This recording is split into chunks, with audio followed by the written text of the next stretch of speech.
Pengaruh kemajuan iptek terhadap Negara Kesatuan Republik Indonesia. 1. Pengaruh positif, aspek politik. Pemerintah demokratif, aspek ekonomi, meningkatkan investasi asing, aspek hukum, menguatkan supremasi hukum. Aspek sosial budaya, memperoleh informasi di berbagai daerah. 2. Pengaruh negatif, aspek politik, demokratis, disalahartikan masyarakat, aspek ekonomi, banyak produk luar negeri. Aspek sosial budaya, munculnya gaya hidup orang luar. Aspek hukum, mengganggu stabilitas nasional. Membangun sikap selektif dalam menghadapi berbagai pengaruh kemajuan iptek. 1. Sikap tanggung jawab dalam perkembangan iptek. Indonesia perlu mengingat landasan Pancasila dan landasan konstitusionalnya, yaitu Undang-Undang Negara Republik Indonesia tahun 1945, dengan tujuan memajukan kesejahteraan dan mencerdaskan kehidupan bangsa, serta amat jelasnya bahwa pengembangan dan pemanfaatan iptek untuk mencerdaskan dan kecerdasan rakyat. 2. Sikap selektif terhadap pengaruh kemajuan iptek. Nilai-nilai Pancasila merupakan cerminan yang dapat dijadikan benteng dalam menghadang pengaruh iptek. A. Bidang politik. Pengembangan demokratis, mengaktifkan masyarakat sipil dan politik, mengadakan reformasi lembaga politik, pemerintah yang bersih dan berwibawa, menegakkan supremasi hukum, memperkuat politik internasional. Bidang ekonomi, memperkuat domestik pasar dan menjadikan pertanian sebagai prioritas utama, menggunakan bahan baku dalam negeri dan tidak bergantung pada impor.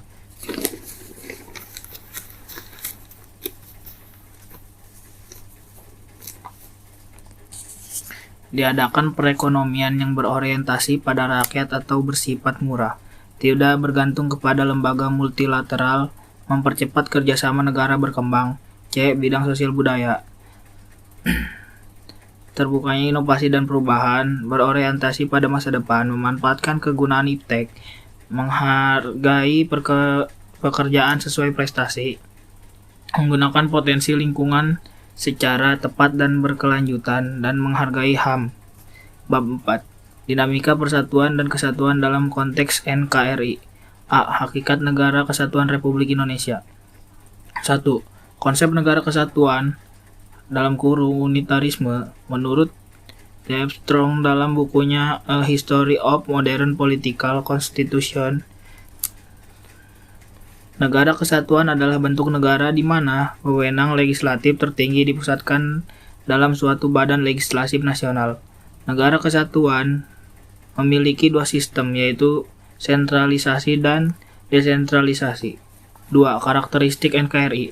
Pembentukan negara kesatuan bertujuan untuk menyatukan seluruh wilayah Nusantara agar menjadi negara besar dan kokoh dengan kekuasaan. Negara yang bersifat sentralistik. Karakteristik negara kesatuan Indonesia juga dapat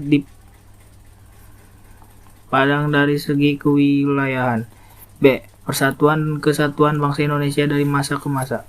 1. Persatuan dan kesatuan bangsa pada masa revolusi kemerdekaan 18 Agustus 1945 sampai 27 Desember 1949. Dalam periode ini, yang dipakai sebagai pegangan adalah Undang-Undang 1945. Akan tetapi dalam pelaksanaannya belum dapat dijalankan secara murni dan konsekuen. Hal ini karena bangsa Indonesia baru saja memproklamasikan kemerdekaannya. 2. Persatuan dan kesatuan bangsa pada masa Republik Indonesia Serikat 27 Desember 1449 sampai 17 Agustus 1959. Pada masa ini, yang dijadikan sebagai pegangan adalah Konstitusi Republik Indonesia Serikat tahun 1949. Berdasarkan konstitusi tersebut, bentuk negara kita adalah serikat atau federasi dengan 15 negara bagian. Pada masa Republik Indonesia Serikat, juga dapat gerakan separatis yang terjadi berupa wilayah Indonesia Curangi, APRA, pemberontakan Andi Aji di Makassar, RMS. 3. Persatuan dan kesatuan bangsa pada masa demokrasi. Pada masa demokrasi liberal, 17 Agustus 1950 sampai 5 Juni 1959. Undang-Undang 1950 merupakan perubahan dari Konstitusi Republik Indonesia Serikat yang diselenggarakan sesuai dengan piagam Tujuan antara pemerintah Republik Indonesia Serikat dan pemerintah Republik Indonesia pada tanggal 19 Mei 1950. Bentuk negara Indonesia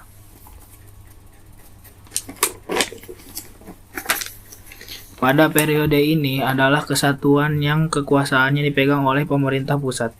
Pada periode ini juga terjadi beberapa gerakan separatis di daerah, di antaranya Gerakan Darul Islam atau Tentara Islami Indonesia, Pemberontakan PRRI atau Permesta Pemerintah Revolusioner Republik Indonesia, Perjuangan Rakyat Semesta. 4. Persatuan dan Kesatuan Bangsa pada masa Orde Lama 5 Juni 1959 sampai 11 Maret 1666. Kabinet yang dibentuk pada tanggal 9 Juli 1959 dinamakan Kabinet Kerja yang terdiri atas Kabinet Inti, Menteri-Menteri, ex officio, Menteri-Menteri muda sebanyak 60 orang. 5. Persatuan dan Kesatuan pada masa Orde Baru 19 Maret 1966 sampai 21 Mei 1998. Jatuhnya Soekarno menjadi berakhirnya masa Orde Lama dan digantikan oleh Keadaan Baru yang dikenal dengan sebutan Orde Baru yang dipimpin Soeharto. Beberapa penyimpangan konstitusional yang paling menonjol pada masa Orde Baru yaitu bidang ekonomi, politik, hukum. 6. Persatuan dan Kesatuan pada masa Reformasi periode 21 Mei 1998 pada periode 21 Mei 1998 sampai sekarang. Periode ini disebut juga era reformasi. Berdasarkan hal itu, salah satu bentuk reformasi melakukan perubahan atau amandemen atas Undang-Undang 1945.